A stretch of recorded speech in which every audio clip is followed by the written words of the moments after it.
Welcome to the deep dive. Every time we take sources that you, our listener, provide and we really unpack them, we're looking for those key insights, the essential stuff you need to know. Yeah, think of it as a shortcut, really, to getting up to speed on topics that matter to you.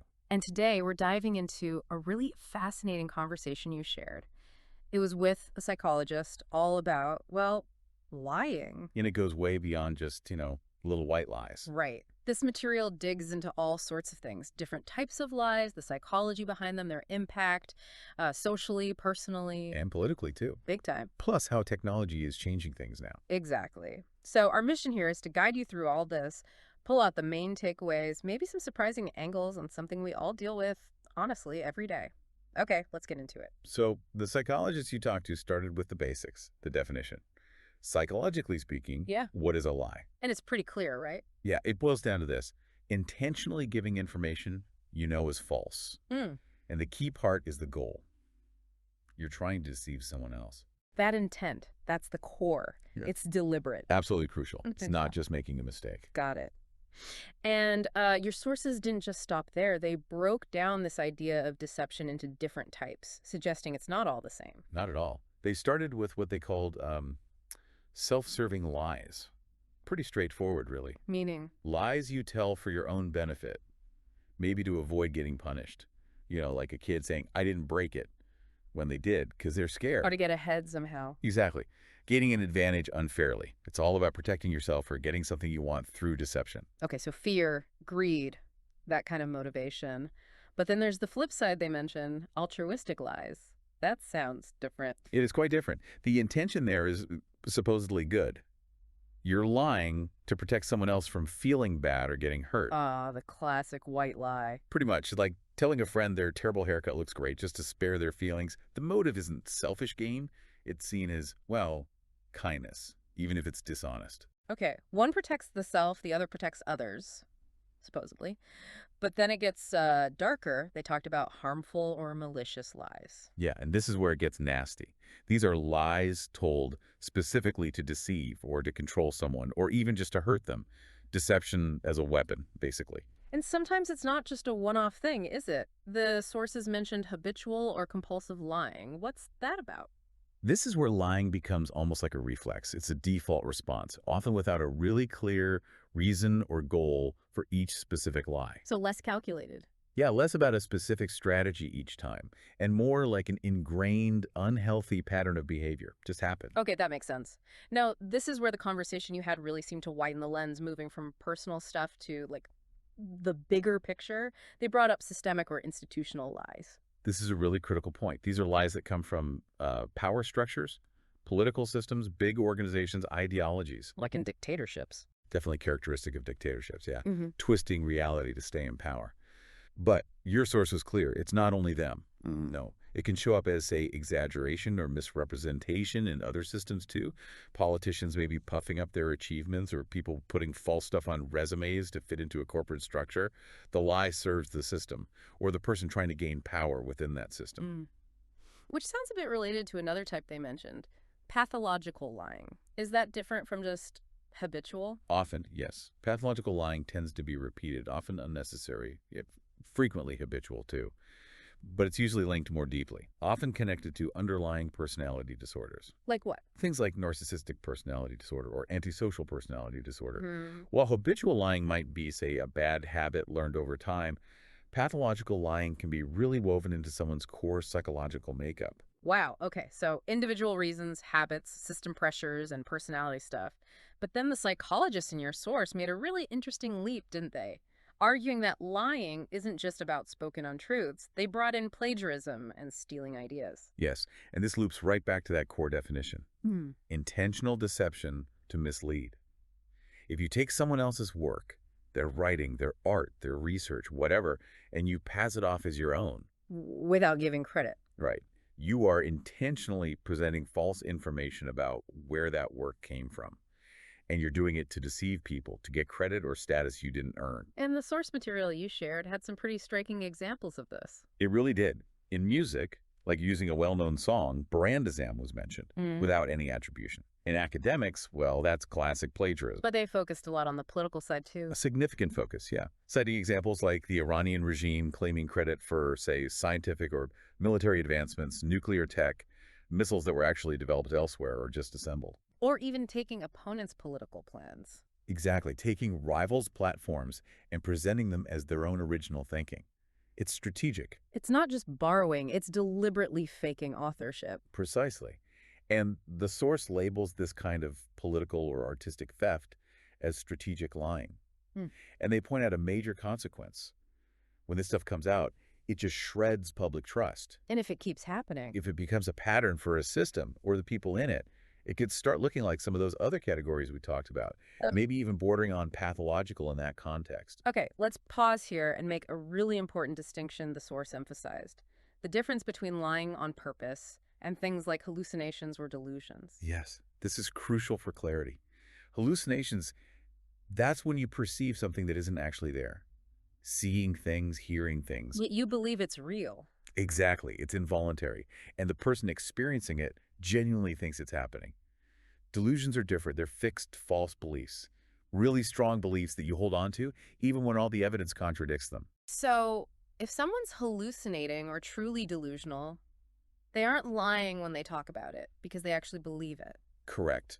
The perception or the belief itself isn't a lie because there's no intent to deceive others. They might be self-deceived, but they aren't trying to fool anyone else. But, and this is where it gets very relevant, especially politically. Okay. If someone knows their perception isn't real, or they know their belief is false, maybe they've been shown concrete evidence, but they still push it as truth to other people. That is lying. Because then the intent to deceive is there. They know it's false, but say it anyway. The source had political examples for this too, right? Oh, absolutely. Mm. Think of officials or spokespeople claiming no political prisoners or no executions in Iran when they almost certainly know otherwise. Or Ahmadinejad's famous "no homosexuals in Iran" line. Exactly. These aren't presented like, I personally believe this odd thing. They're stated as facts, despite the speaker likely knowing they're false.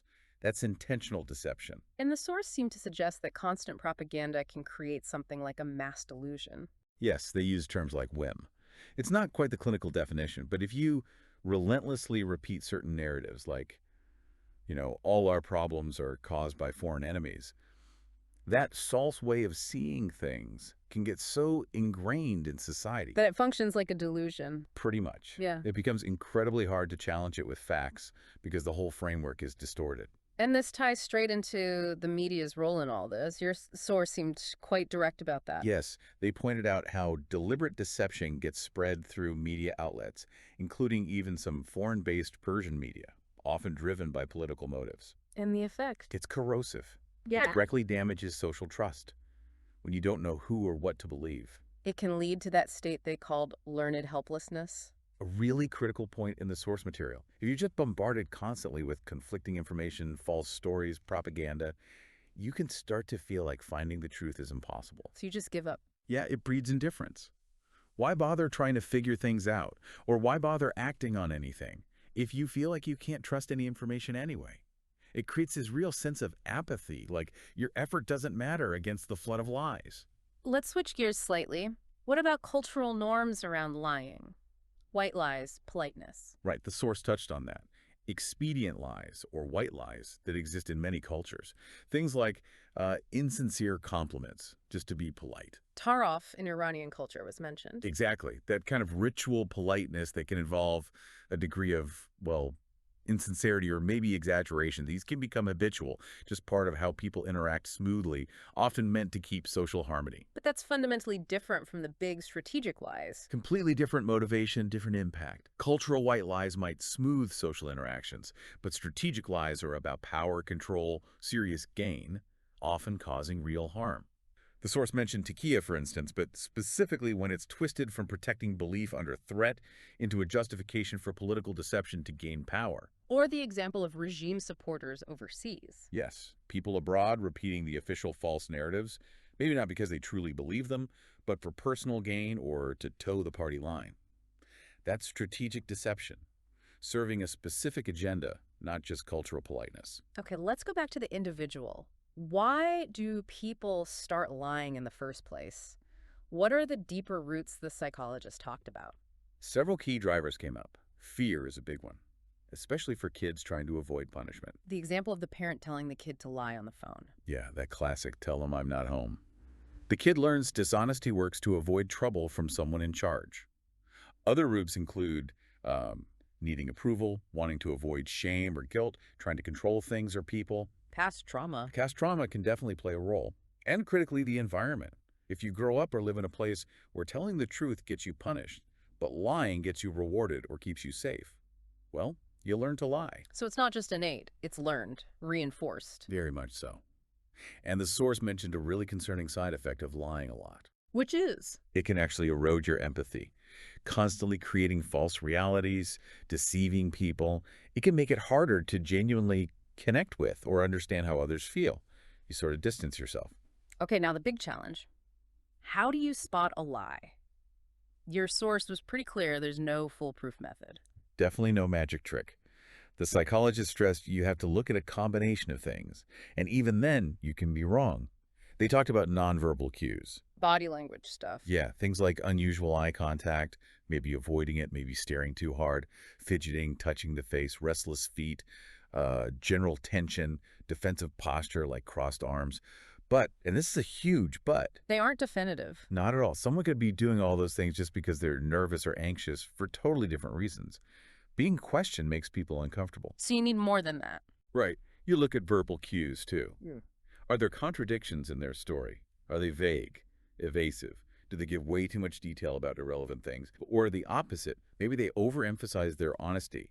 I swear I'm telling the truth, over and over. Long pauses, too. Yeah, long pauses before answering can sometimes suggest someone's constructing a lie rather than recalling a memory. But again, could just be thinking. And context matters. Motive. Hugely important. Why might this person lie right now? What's at stake for them? Yep. The source also mentioned polygraphs, the lie detector tests. But they're controversial. Very. They measure physiological stress, heart rate, breathing, sweat, not lies directly. And results can be skewed by nerves, medical conditions, cultural factors, Right. even by people trained to beat the test. It's not a reliable truth machine. And skilled liars can hide all this stuff better. Especially those with certain personality traits, yes. They can be much more adept at controlling their responses, masking those potential tells. It makes detection really, really tricky. Often needs expertise and looking at the whole picture, not just a checklist. What about helping someone stuck in a pattern of lying? Is there treatment? The source did discuss therapeutic approaches. For habitual lying, something like cognitive behavioral therapy, CBT, is often used. How does that work? It involves helping the person identify when and why they lie, tracking the patterns. Then exploring the underlying reasons, which might be fear of judgment, low self-esteem, things like that. And then changing the behavior. Exactly.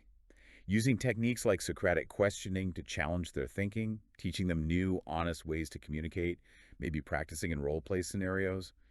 Creating a safe space where honesty feels possible is key. And for the more severe pathological lying. That's often tougher, especially if it's tied to personality disorders. It might need longer-term therapy like psychodynamic approaches that dig into deeper patterns and history. But the absolute crucial factor is What? the person has to want to change. You can't force someone to become honest if they aren't willing to do the work. What about punishment? Your source seemed a bit cautious about using it to stop lying. Yeah, in personal situations like with your kid or partner, punishment often backfires. It might increase anxiety and just teach the person to hide their lies more effectively to avoid getting caught. But in other contexts, In professional or legal settings, consequences are necessary.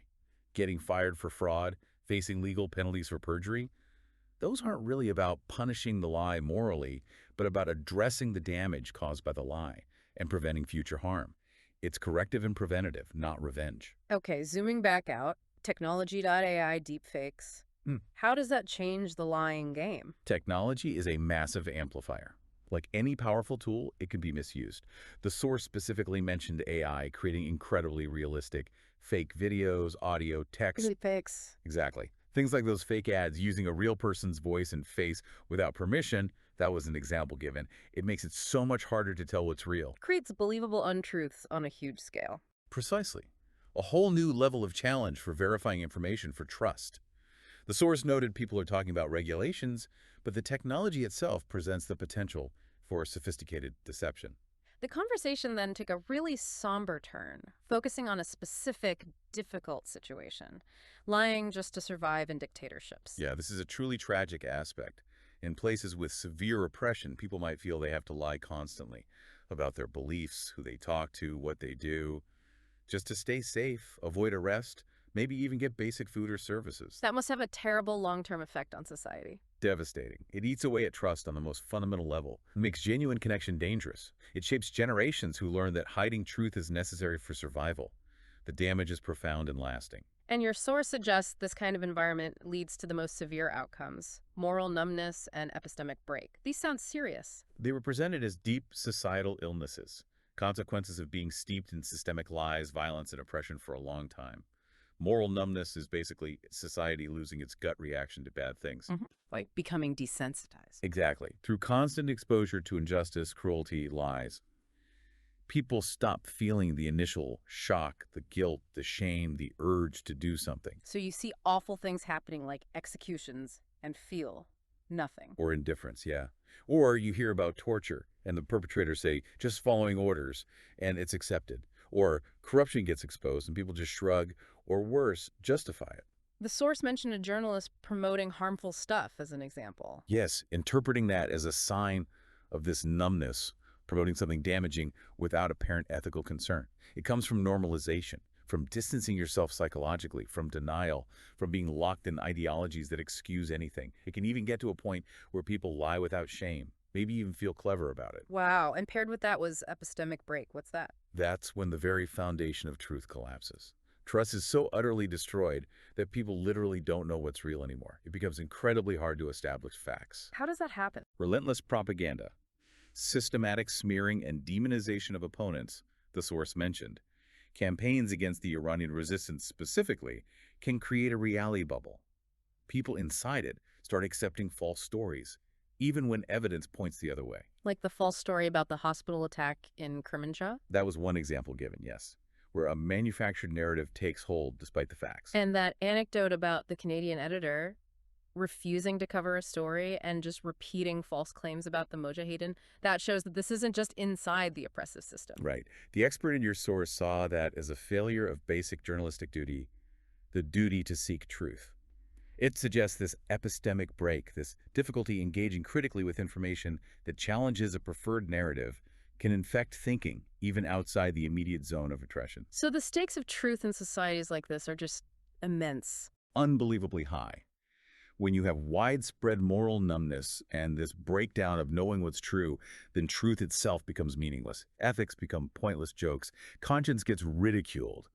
And that creates fertile ground for suppression and injustice to be accepted or at least tolerated because the very basis for shared reality and moral judgment has crumbled. So pulling this all together, Yeah. What's the takeaway? This deep dive into your sources really highlights that lying isn't simple at all. It's incredibly complex. Yeah, it's this behavior with deep psychological roots, but it's also massively shaped by our environment, our culture, even our political systems. We've seen the whole spectrum from maybe harmless white lies all the way to really destructive pathological deception and how systemic lying can do enormous damage. Eroding trust, twisting reality, and leading to these frightening states like moral numbness and this epistemic break where truth itself seems to dissolve. Understanding the why and the how, the types, the causes, the consequences seems really crucial today, doesn't it? Especially when information is everywhere and truth often feels like it's under attack. Absolutely essential. Which leaves a pretty big question for you, the listener, to think about.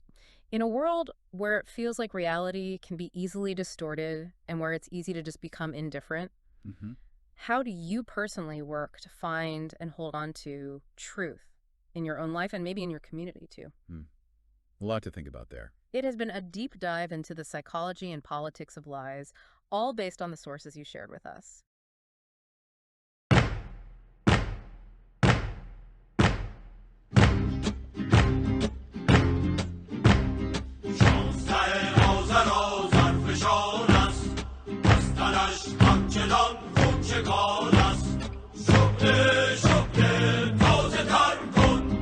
بردار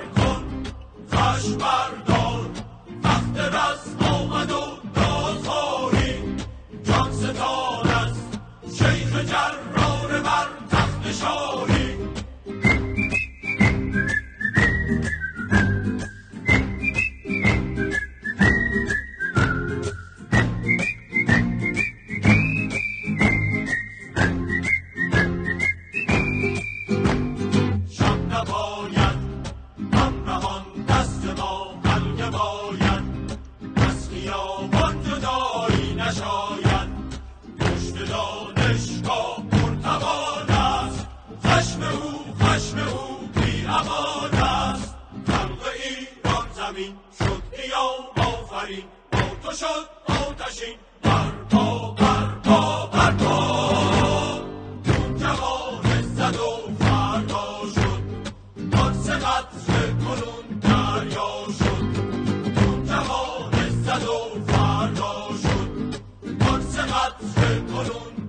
Iraj